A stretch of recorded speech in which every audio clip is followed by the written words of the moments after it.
The first time that I heard that Harlequin Romance was printing African American romance novels, I got excited. I mean, really, really excited. I've been a huge fan of their category romances for years. I started reading them at the impressionable age of 13. But don't judge me, okay? For all authors out there, here's a side note.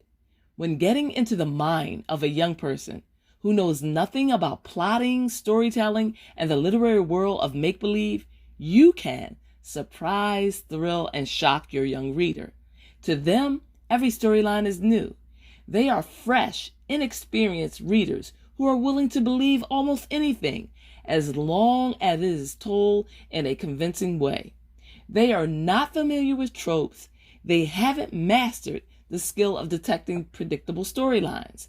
This is an author's chance to cultivate and groom a new reader.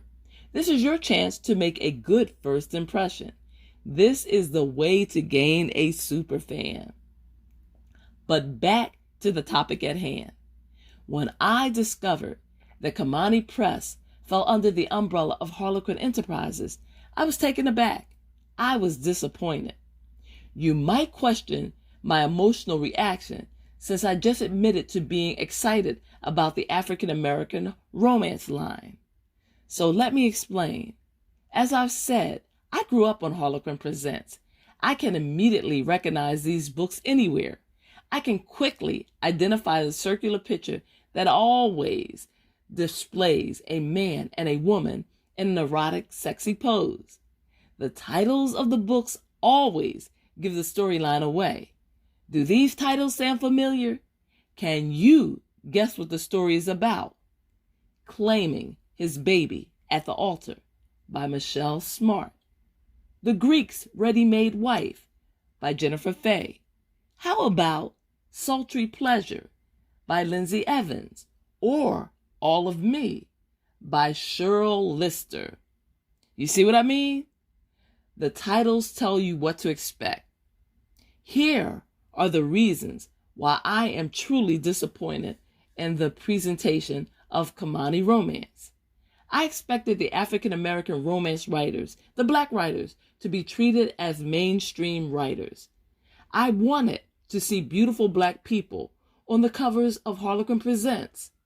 I expected these writers to be presented to all of Harlequin Romance's readers, but that was not the case. The writers of color were giving a branding and book cover layout that separated them from the mainstream Harlequin Romance audience. One look at the brown color scheme of the books and a reader would have no idea, would have no clue that Kimani Romance fell under the umbrella of Harlequin. Don't get me wrong, I love reading Kimani Romances. I simply believe that these talented writers of color wrote stories that all audiences could appreciate and enjoy. Separating them from the entire world of Harlequin Romance denied the authors the opportunity to gift the reading community with their storytelling. The sad conclusion of separating Kimani Romance from the mainstream world of Harlequin Romance is that many authors were never discovered by the readers of Harlequin Enterprises.